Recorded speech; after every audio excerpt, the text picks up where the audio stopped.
এবং বোমা ফাটলো, সেখানে শিশু আবার আহত হলো। এ তো নতুন কিছু নয়, বাসন্তী। নতুন কিছু নয়। যার বাড়িতে বোমা বাজছিল সে সে মুসলমান, যে বাচ্চা মেয়েটি চোখ হারালো সে মুসলমান। এবং এটাই মুসলমান সমাজকে বুঝতে হবে, যতদিন তারা ভোট ব্যাংক হয়ে থাকবে, এই সংখ্যালঘু সংখ্যাগুরু জুজুর মধ্যে ঘুরে বেড়াবে, ততদিন পর্যন্ত মুসলমান সমাজের এটাই হবে। ছেলে মেয়েদের হাত উড়বে, চোখ উড়বে, পা উড়বে, ডাক্তার ইঞ্জিনিয়ার তৈরি হবে না, বিজ্ঞানী তৈরি হবে না, দ্বিতীয় এপিজে আব্দুল কালাম তৈরি হবে না, এরকমই থাকবে। ওই জায়গা থেকে বেরিয়ে এসে শিক্ষা, সংস্কৃতি, বিজ্ঞান, গবেষণা, এই দিকে মনোযোগ দেওয়া দরকার। বলছি দাদা, রাজ্য এসআই আজ থেকে পুলিশরা কি বলছে যে সীমান্তে ড্রোন জ্যামার বসাবে। দেখুন, রাজ্য পুলিশ এখন কেন কি সিদ্ধান্ত নিয়েছে সেটা রাজ্য পুলিশের এখতিয়ারের মধ্যে পড়ে কি পড়ে না সেটা তাদের বিষয়। তবে দেখতে হবে সেটা, সে অন্য জায়গাতে সেটা যেন ক্ষতিকারক না হয়। কারণ ভারতবর্ষে কৃষি ক্ষেত্রে যে বিভিন্ন পরিবর্তন আসছে, তার মধ্যে একটা বড় পরিবর্তন হচ্ছে ড্রোনের মাধ্যমে ইফকো সহ বিভিন্ন যারা আছে তারা কীটনাশক এবং তার সাথে সাথে সার, ন্যানো ইউরিয়া স্প্রে করার কাজেও ড্রোন ব্যবহার হয়। তো যদি সীমান্তে জ্যামার বসে, সেক্ষেত্রে হয়তো কৃষকদের এই সুবিধা পেতে অসুবিধা হতে পারে। দাদা, আজকে সকালে দুর্গাপুরে খোদ টিএমসি বিএলএ বাংলাদেশি অভিযোগ স্থানীয়দের নাম উঠেছে খসড়া তালিকায়। দুর্গাপুর? হ্যাঁ, দুর্গাপুরে টিএমসি বিএলএ না বাংলাদেশ। না, প্রচুর আছে আমাদের উত্তরবঙ্গে। এটা যদি ইটাহারের পাশের দুর্গাপুর হয়, আবার জানেন না কোন দুর্গাপুরের কথা। সাউথের। আচ্ছা, সাউথ বেঙ্গলে আসানসোল দুর্গাপুর।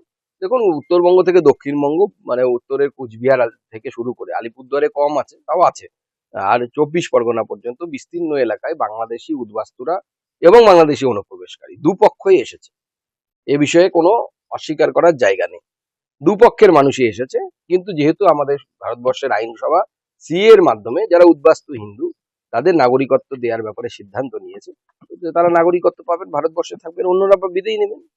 দাদা, আজ থেকে শুনানি শুরু হচ্ছে দাদা। শুভেন্দু অধিকারী সভা চাচলে এখনো অব্দি অনুমতি পেল না। ও অনুমতি হয়ে যাবে না, কোর্টে গিয়ে আমরা অনুমতি নেবো না? পর্যাপ্ত নেই এরকম বলছে।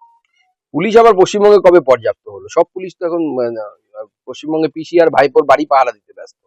বাদবাকি পুলিশের কাজ কোথায়? বাদবাকি পুলিশ তো টেবিলের নিচে লুকোচ্ছে, কখনো ট্রাকের কাছ থেকে আল্লাহকে নাম পে কুছ দে দে বাবা হাত পাচ্ছে, এই করে বেড়াচ্ছে। বলছি দাদা, এসআই এর শুনানি আজ থেকে শুরু হচ্ছে, কত নাম বাদ চলে যাওয়ার সম্ভাবনা? আমি ওই ধরনের স্পেকুলেশনে বিশ্বাস করি না। যেহেতু নির্বাচন কমিশনের কাজ, নির্বাচন কমিশন যা বাদ দেওয়ার দেবে। আমাদের কাজ হচ্ছে নির্বাচন কমিশনকে এসআইআর এ সহায়তা করা, ভোটে লড়াই করা। আমরা ভোটে লড়াই করব, একটা নাম বাদ না গেলেও বিজেপি।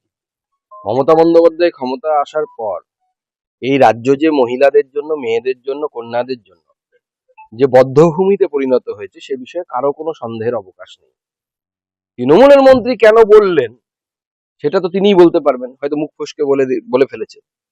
পরে শুনলাম উনি নাকি আবার রিভার্স গিয়ারেও গেছেন নাকি, পার্টির কানমলা খেয়ে। তবে এই ঘটনার পরিপ্রেক্ষিতে এটা অন্তত পক্ষে স্পষ্ট হলো যে এই নামের যে একজন মন্ত্রী আছে আমাদের রাজ্যে, আমরা জানতে পারলাম। আমি গডসেক বলছি, আমি কিন্তু জানতাম না যে একজন মৎস্যমন্ত্রী আছে এবং তার নাম বিপ্লব বাবু। কারণ তৃণমূলে একটাই পোস্ট, বাকি সব ল্যাম্প পোস্ট বা ঢ্যাপোস্ট যাই বলুন না কেন, বাকি কাউকে কেউ চিনতো না। আমরা জানতে পারলাম যে একটা মৎস্যমন্ত্রী আছে, বিভিন্ন কাজ, মানে কাজ কোথায় হয়, তো কেউ মৎস্যের কোনো কাজ তো দেখতে পায় না আমরা।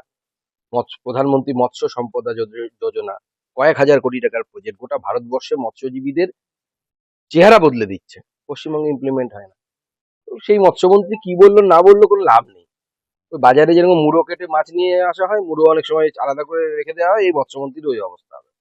বলছি, অভিষেক ব্যানার্জি কালকে মেগা বৈঠক করেছেন উন্নয়নের পাঁচালী নিয়ে, এবং সেখানে বলেছেন যে যুদ্ধের সময় চলে এসে 1 মিনিটও বিরতি দেওয়া যাবে না, এবং বিরোধীদের কটাক্ষ করেছেন। আপনাদের reaction? দেখুন, অভিষেক বন্দ্যোপাধ্যায় কি বললেন তাই নিয়ে খুব বেশি মাথা ব্যথা করার কারণ আছে বলে মনে হয় না।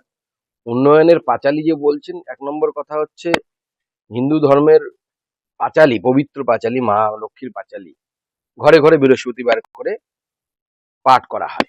আমিও ছোটবেলায়, যেদিন মা পুজো করতে পারতেন না, আমি করতাম এবং আমি পাঠ করতাম। সেই পাঁচালীকে যেভাবে তৃণমূল চুরির পাঁচালীতে রূপান্তরিত করেছে, এটা তো উন্নয়নের পাঁচালী নয়, চুরির পাঁচালী। ওই যে কথাগুলো বলা হচ্ছে, ওখানে তৃণমূল নেতারা কত কোথায় কাটমানি খেয়েছে, গ্রামের লোককে জিজ্ঞেস করুন, সবাই বলে দেবে যে এই নেতা এত নিয়েছে, ওই নেতা এত নিয়েছে, ওই নেতা পায়খানা খেয়েছে, ওই নেতা বাড়ি খেয়েছে। সর্বভোগ তৃণমূল সমস্ত কিছু খেয়ে। যুদ্ধের সময় ওনারা কোন অর্থে যুদ্ধ বলছেন জানি না, তবে এটা ঠিক, পশ্চিমবঙ্গকে বাঁচানোর যুদ্ধ বিজেপি করছে, তৃণমূল কংগ্রেস নয়। তৃণমূল কংগ্রেসের কাছে তো যুদ্ধের কি আছে? ওরা তো পারলে বর্ডার খুলে দেবে, বাংলাদেশ থেকে ওদের দুলা ভাই, চাচা ভাই, মামা ভাই, মিয়া ভাই আসবে, ভোট হয়ে যাবে। ওদের ক্ষমতায় থাকা দিয়ে কাজ। ওদের তো দেশের কি হলো না হলো নিয়ে দেখে লাভ নেই।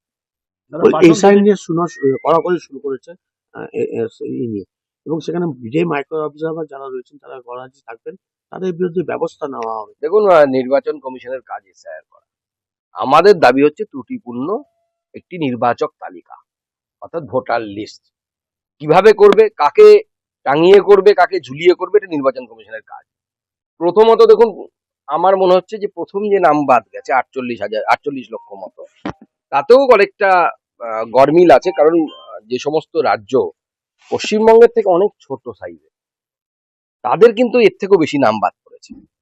তার মানে হচ্ছে, আমরা ব্যক্তিগত স্তরে বেশ কিছু উদাহরণ পেয়েছি যে তৃণমূল কংগ্রেসের বিএলএ 2 যারা বুথে বুথে কাজ করেছে, অনেক মৃত ভোটার, শিফটেড ভোটার, তাদের নাম কিন্তু বিএলওদেরকে বাদ দিতে দেয়নি। আমাদের পরিচিত যারা আত্মীয় স্বজন, তাদের কাছ থেকে আমরা খবর পাই। দাদা, বড় সিদ্ধান্ত নির্বাচন কমিশন যেটা বলছে, মানুষের জন্য বড় খবর, গ্রাহ্য করা হবে মতুয়াদের মতুয়াদের, সেটা নির্বাচন কমিশন গ্রান্ট করছে। মতুয়াদের সিএ সার্টিফিকেট তো নাগরিকত্বের সার্টিফিকেট, সেটা তো আগে থেকেই গ্রান্টেড আছে। এটা নতুন কি হয়েছে ভোটার মানে ভোটার তালিকার মতুয়াদের না না, মতুয়াদের। ভোটার তালিকার ক্ষেত্রেও আপনি যে 11টা ডকুমেন্টের কথা বলা আছে, সেই 11টা ডকুমেন্টের ক্ষেত্রে দেখবেন একটা ডকুমেন্টে বলা আছে নাগরিকত্বের প্রমাণ। তো যে সিএ সার্টিফিকেটটা হচ্ছে, সেটা তো নাগরিকত্বের প্রমাণ। নতুন করে কি উল্লেখ করেছে আমরা নির্বাচন কমিশন? মতুয়াদের জন্য মতুয়া হোক, যেই হোক না কেন, নাগরিকত্বের প্রমাণ। আমি যদি নিই, সেটা সি এর মাধ্যমে যদি হয়, সেটাও নাগরিকত্বের প্রমাণ। আমি যদি সি এর মাধ্যমে নাগরিকত্ব না নিয়ে ন্যাচারালাইজেশনের মাধ্যমে নিই, অর্থাৎ 11 বছর 12 বছর থাকার পর কোনো একজন বৈদেশিক নাগরিক, যেমন আদনান সামি এই মুহূর্তে ভারতবর্ষের নাগরিক, তো তিনি তো সিএ তে অ্যাপ্লিকেশন করতে পারেননি বা পারবেন না, কিন্তু তিনি ভারতবর্ষের নাগরিক। কিভাবে হয়েছে? ন্যাচারালাইজেশন পদ্ধতি, এর মাধ্যমেও নাগরিক হওয়া যায়। 12 বছর আপনি থাকার পর অ্যাপ্লাই করতে পারেন, সেইভাবে নাগরিকত্বের সার্টিফিকেট পেতে পারে। যে কোনো নাগরিকত্বের সার্টিফিকেট অ্যাপ্লিকেবল হবে বা অ্যাকসেপ্টেড হবে।